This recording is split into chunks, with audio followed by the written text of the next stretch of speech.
Andito na tayo ngayon sa mismong Chinatown area. Tingnan nyo dito sa Chinatown, super daming mga kainan if ever you want. Ito yung favorite nating mall dito sa Orchard area. This one is premium double room nila. Ito guys, mukhang masarap dito. So ang pangalan niya is Azong Roasted Delights. Ito naman tingnan nyo mga noodles. Ito na tayo guys sa Lau Pa Sat. Ito, tingnan nyo, best satay. Ang galing, may ganito na pala sa Lau Pa Sat. Isang buong parang convenience store.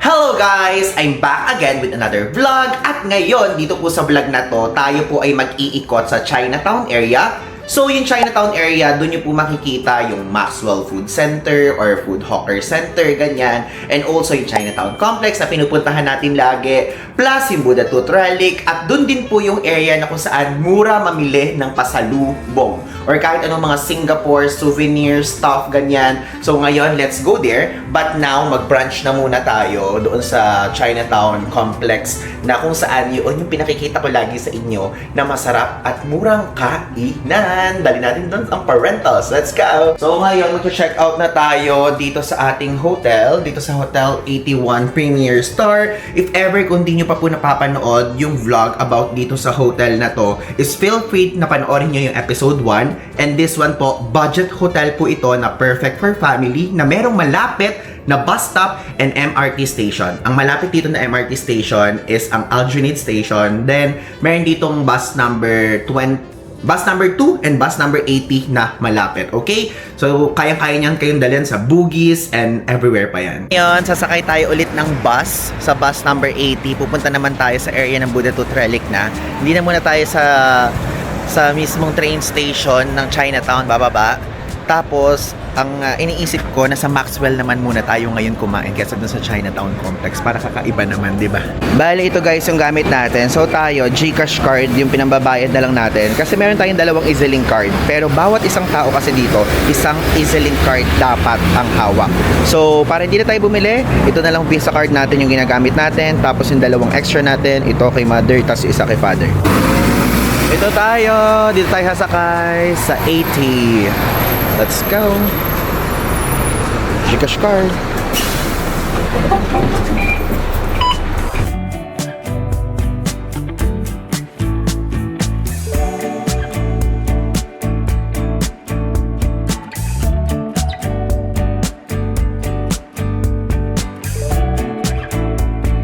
Andito na ngayon tayo guys. So dito tayo binaba sa Maxwell Station Exit 2. And tingnan nyo, nasa harapan natin yung Buddha Tooth Relic. So ngayon, dito naman tayo kakain sa Maxwell Food Center. Kasi sa karaniwang travel natin, doon tayo kumakain talaga sa Chinatown Complex. But this one kasi, sikat kasi itong Maxwell Food Center. Not only sa mga turista, kahit sa mga Hollywood stars, dito sila kumakain. So gusto ko lang na ma-experience natin ngayon. Dito naman kumain para ibang klaseng version naman. Kasi usually, doon tayo pumupunta sa Chinatown Complex sa tapat ng Buddha Tooth Relic. So ngayon, let's go! Kain na tayo dito. Yan. O diba, merong isang bus line from there sa Hotel 81 Premier Star. Diretso na dito. Yan. Let's go. At ang gagamitin natin, Alipay Plus. Pwede yun kasi may GCash naman tayo para mabilis. Bali ito guys, yung itsura ng kainan dito. Tanan. Hala, parang ang sarap dito. Shrimp plus kaifu plus carrot cake. Ito, Vietnamese naman. Oh my god, parang ang sarap dito. Laksa. Maxwell Fuzu oyster cake. Dahil kapag ka-drinks naman dito, always look lang sa Alipay. Doon naman tingnan nyo mga noodles. So, mukhang masarap yung satay dito. Singapore's multi-award winning curry puff. Magkano yung curry puff? Pure Thai Taro Yam Crispy Puff. Ay, ang galing. Meron ding Thai. Kala ko mga curry-curry lang something. So, $2.2 siya. Ayan. Tian Hainanese Chicken Rice. Tingnan nyo, hindi lang yon sa side na yun ha. Meron pa dito. Super daming options. Ito guys, mukhang masarap dito. So ang pangalan niya is Azong Roasted Delights. So ito yung parang gusto kong kainin natin. 3 combo rice noodles. So roasted duck siya, may rice na siya. So may iba't ibang sizes. So merong small, medium, large, extra large. So doon na lang tayo sa good for $10 para medyo mas malaki sa maliit na size nila. Pero kung gusto niyo ng noodles, meron din naman dito. Ayan.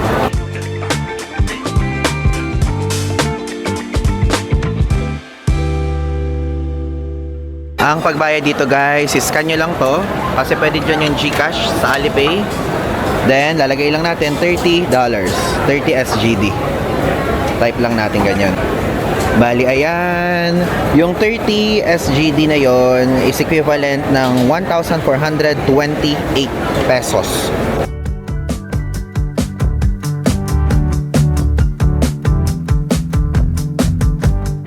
So guys, yung drinks natin is $7.50 siya. So isang coconut drink, isang Coke Zero and Fanta.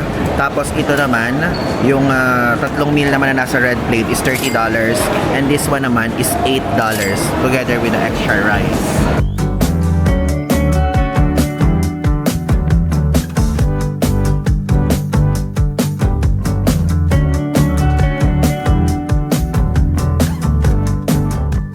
Tapos na tayo kumain and grabe guys, nabusog tayo sa food natin dito sa Maxwell. And now, pupunta na tayo ngayon dito sa Buddha Tooth Relic.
Andito na tayo ngayon sa mismong Chinatown area kung saan napakadami mga restaurants, mga pasalubong centers.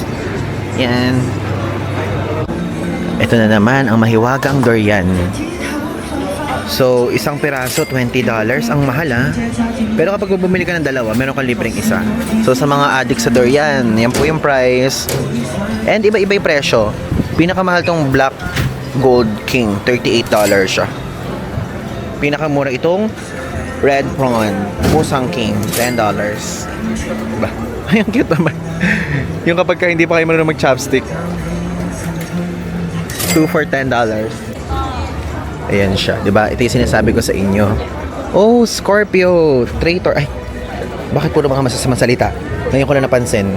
Bastard, rubbish. Ba't puro mga masasamang salita to? Ayan siya.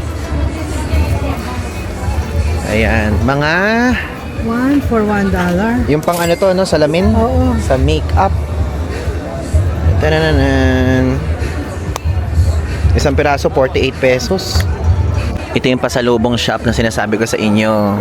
Itong area na to. So, 1 for $4 naman yung ganyan.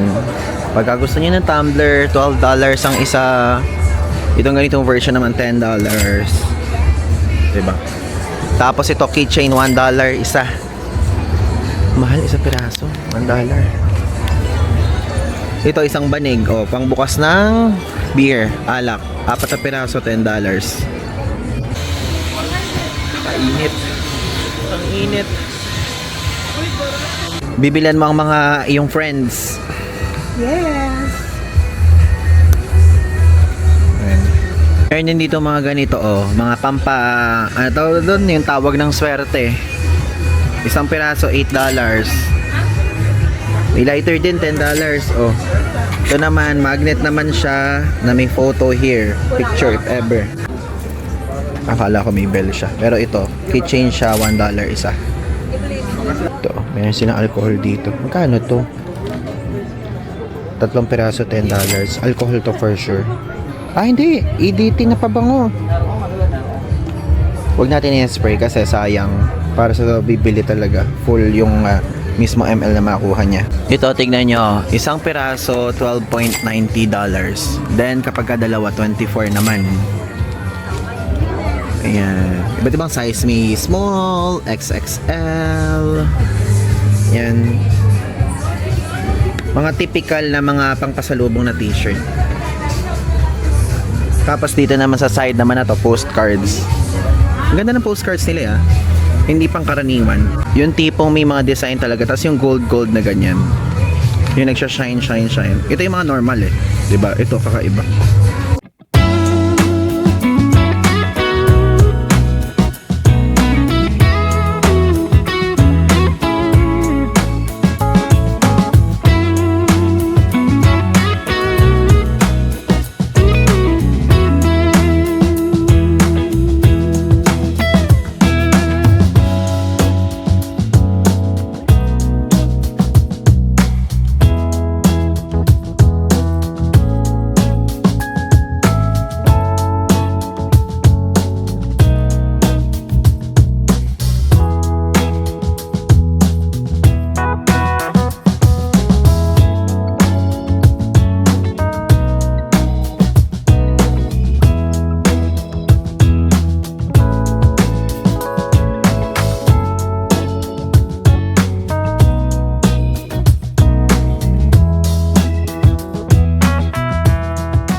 Tingnan nyo dito sa Chinatown, super daming mga kainan if ever you want.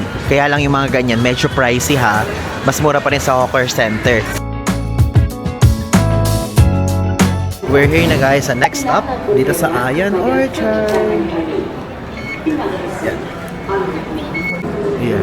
Ito yung favorite nating mall dito sa Orchard area. Puro mga luxury brands ang mga nandito. Tanan!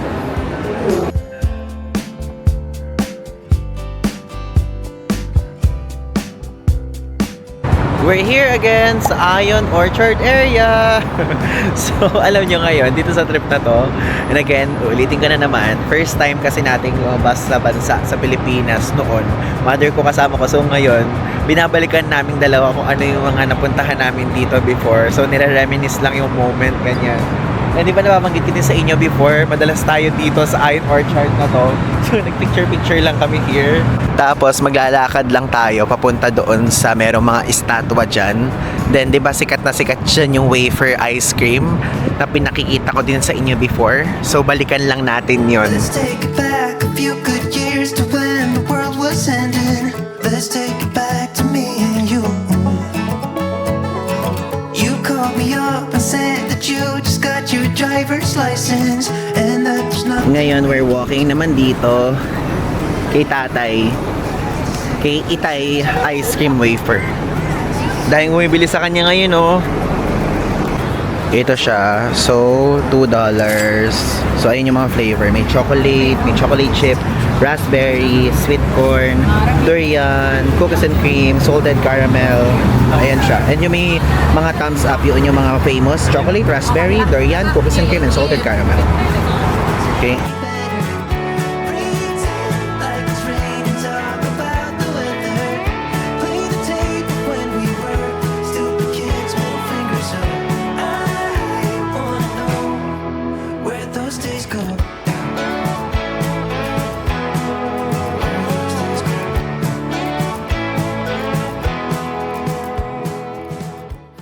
Okay guys, we're back again and now nandito na ngayon tayo sa second hotel natin dito sa Singapore. So technically tayo po ay nagpunta lang dun sa hotel natin before, yung Hotel 81 Premier Star. Then nag-grab lang tayo papunta dito dahil may mga maleta tayo. So ang binayaran natin sa Grab is 11 SGD lang. And good for 6-seater yung sasakyan. Yun ang pinili natin because of meron tayong mga luggage nga. Okay, so now, let's go! Ito yung ating next hotel. Ayan, Hotel Yan! Tanananan! Tignan niyo yung paligid ng hotel. May mga kainan dyan sa harapan. Na-expect ko nga sana na parang doon pa tayo pupunta sa Laupasan kasi syempre wala na tayong time sa mga susunod na araw doon. Pero okay, sige. Okay, tayo. Actually, merong elevator doon para sa mga luggage. Pero yung luggage natin, ito na lang. Ganyan na natin. Parang ginagawa siya. Under construction or renovation ang hotel yan, opo. Ayan. Ganda ng lobby, in fairness. Tanan! Ito, tignan nyo. Ang check-in time is 3 p.m. Ang check-out time is 9 a.m. So, pagka early check-in, 50% ng room rate yung babayaran nyo. Pag late check-out naman, 50% din. We're currently here na ngayon dito sa ating hotel room. So guys, before we start, this one is premium double room nila. Pwede nyo makuha to for as low as 5,500 pesos lang per night. So, dalawang room yung kinuha natin. Isa for us and isa for our parents. So ngayon, let's do a quick room tour. Ito yung itsura ng mismong room. So actually, super compact lang no room ha. Hindi siya yung super lawak na vibe, okay? So ito po, yung pinakapintuan. Pagpasok sa pinto, bubungat agad dito yung controller ng aircon. Yan. And also ito, yung dalawang cup. And actually, I think meron dito extra ganyan pa though, parang nasira. I'm thinking, na feeling ko dito nakalagay yung water and also yung tea and coffee, ganyan.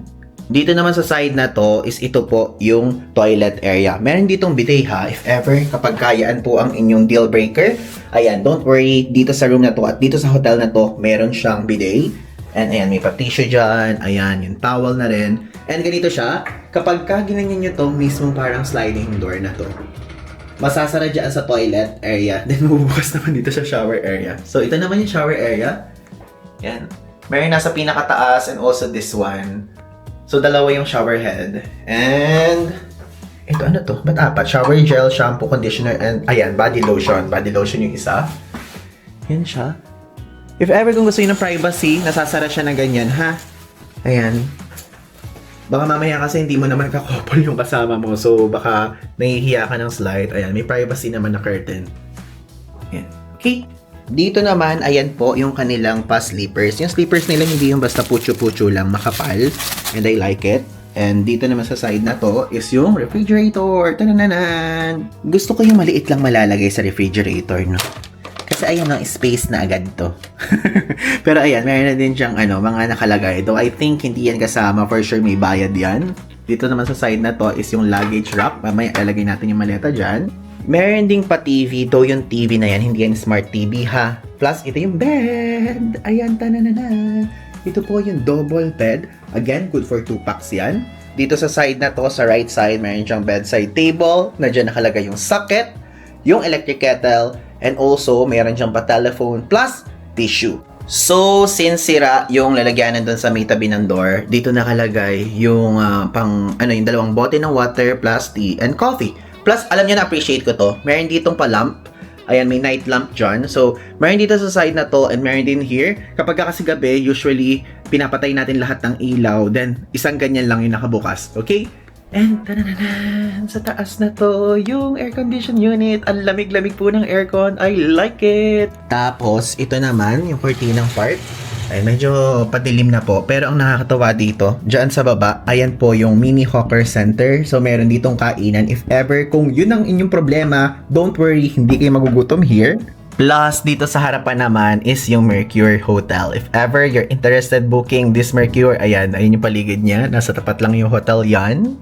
Actually, ang malapit dito na MRT station is Lavender and Bendemeer. 10 minutes each. Kaya nung una, nung tinatanong ko, kasi sa mismong internet, kapag magtitingin kayo sa Google Maps, yun talagang dalawa na yun yung malapit. Pero syempre, sa mga locals dito, tatanungin natin sila kung saan sila una pumupunta. Meaning yun yung mas mabilis mapuntahan. So sinabi ko doon sa front desk, which one is better? Lavender or Bendemeer? Sinasabi nila, 10 minutes daw talaga yun. Wala daw talagang parang mas malapit. So depende sa inyo yan kung saan yung line na pupuntahan nyo. And alam nyo, so far, since kapapasok pa lang naman natin and nakita na natin ng onti yung paligid, though na naglakad na tayo dito sa area na to before, nakalimutan ko lang kung pang ilang time yun ang punta natin dito. And ang comment natin dito, honest review, maganda yung room talaga. Like literally, I like it so much. Like ito yung vibe na modern, na dim na gusto natin. Kasi diba may time na pagka kunyari medyo dim, tas hindi pa modern, medyo natatakot tayo. Pero ito hindi. Gusto ko yung vibe niya. And ang masasabi ko lang, kung sakali XL size yung maleta nyo, I think medyo masisikipan kayo dito. Kasi, yan no, parang pang medium lang yung size nito. Kasi usually yung medium dito, lalagay natin dito yung maleta, then nandiyan yan sa side na yan. So, technically, itong side na to, maleta na side na yan, ganyan. Pero kapag XL size or yung pang 32 kilos yung maleta nyo, medyo mahihirapan kayo, I think, dito. Ganyan, kung maliit lang yung maleta nyo, kung small or carry-on na maleta and medium size na maleta, pwede. Okay, so syempre hindi matatapos itong quick hotel tour kung hindi natin i-speed test yung wifi nila. So ayan, blind speed test po ito. Hindi natin alam kung mabilis ba siya or mabagal. Ayan. Okay lang. Okay siya.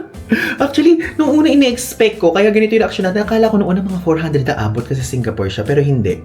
So, umabot siya ng 20 Mbps. So, parang for me, kung i-rate natin siya, sakto lang. Hindi siya yung super excellent, yung bilis. Alam niyo yun. So, if ever pwede na itong pang-upload, pwede na din itong pang-download. Kaya lang, yung parang tipong pagka madamihan tulad natin na mag-upload tayo ng super daming files, iiwan natin yung laptop natin bukas para mag-upload siya overnight ng mga siguro mga 1 hour to 2 hours, ganyan.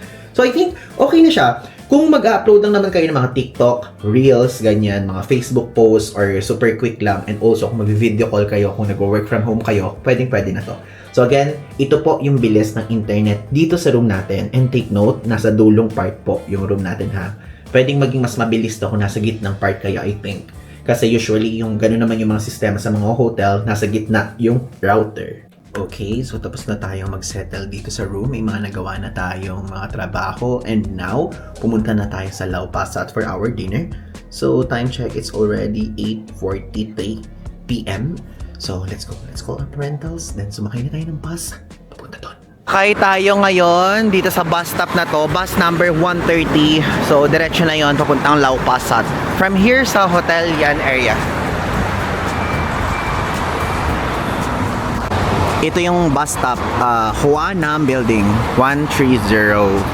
Tignan nyo, sa mga bus stop meron ganito. So, dito tayo sa 130. So, arriving siya 2 minutes. Tapos yung next one, 14 minutes. Okay? Use this screen as a guide. Dito na tayo, 130.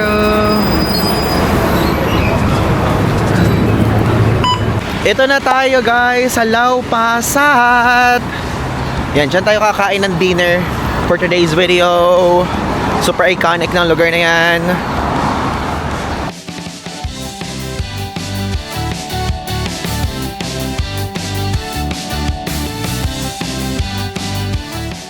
Ang galing, may ganito na pala sa Lau Pa Sat. Isang buong parang convenience store. Bago to. King Day Back. Wow. Annyeonghaseyo. Kakauwi lang natin galing dyan.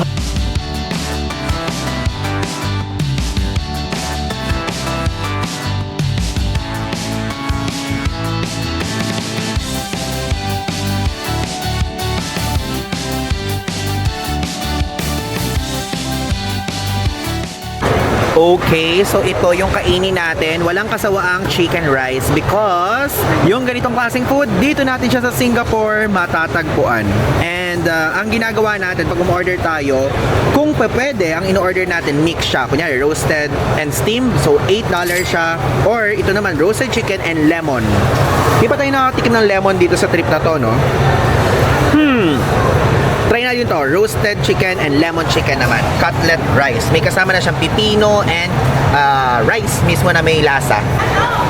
Ayan, super daming options if ever kung ano naman gusto nyo. Pero naglalaro yung presyo sa $6 yung pinaka-plain. Then yung pinaka-mahal na may chicken is 8.50. Chicken rice set siya. Ito. Yeah, may kasamang gulay.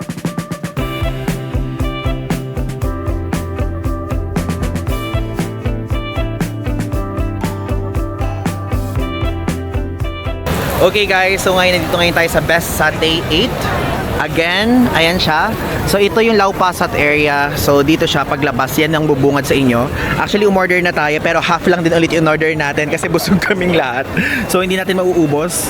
Pero dito makikita nyo na talagang sa harapan nyo siya, iniihaw, ganyan. Hindi siya yung tipong luto na gabi pa lang, ganun. Ayan. Sarap, ang bango. Yan. Kapag ka magbabayad kayo dito, pwede pong credit card ang gamit or debit card, ganyan. Ang ginamit natin, GCash card.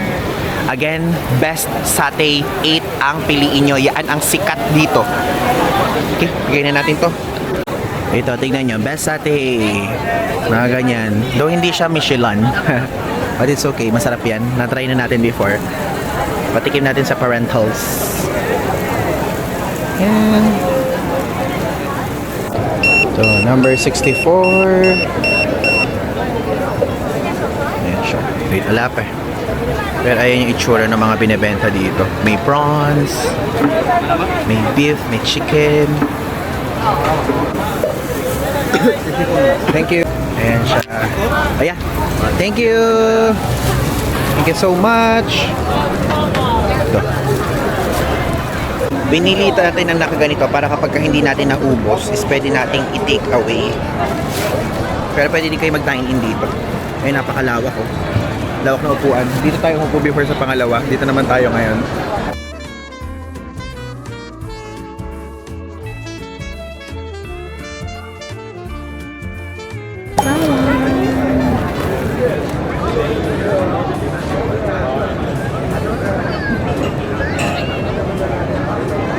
Ang sausawan niya.